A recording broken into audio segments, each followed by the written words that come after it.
आम्हाला दिलं भजना करता, पण आम्ही वापरलं भोजना करिता. आता काय खायचं, सकाळी काय खायचं, मग दुपारी काय खायचं, संध्याकाळी झोपताना आमचं बायकांचं चालू असते, सकाळी आता काय करू म्हणतास का नाही. आम्ही पण महिलाच आहे, माझ्यावरनं सांगाले मी. संध्याकाळी झोपताना डोक्यात असते सकाळी भाजी कसली, सकाळी उठले की पहिला नाश्ता कसा करायचा, नाश्ता झाला की मग आता दुपारच्याला जेवण काय करायचं, दुपारी होतंय ना होतंय तर संध्याकाळच्याला काय करायचं. अरे बाबा तुला मिळालंय काय, तू करतोस काय. देवे दिला देह, अरे देवानं दिलाय ना, भजना गोमटा दिलाय, चांगला दिलाय ना रे बाबानो. मग ज्याच्याकरता हात दिले त्याच्याकरता भजन करा, ज्याच्याकरता पाय दिले त्याच्याकरता वारी करा, ज्याच्याकरता मुख दिले त्याच्याकरता त्याचं नाम घ्या.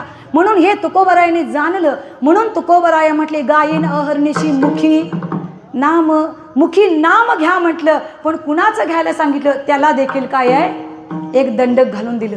कारण आपल्या हिंदू धर्मामध्ये देवता किती आहेत,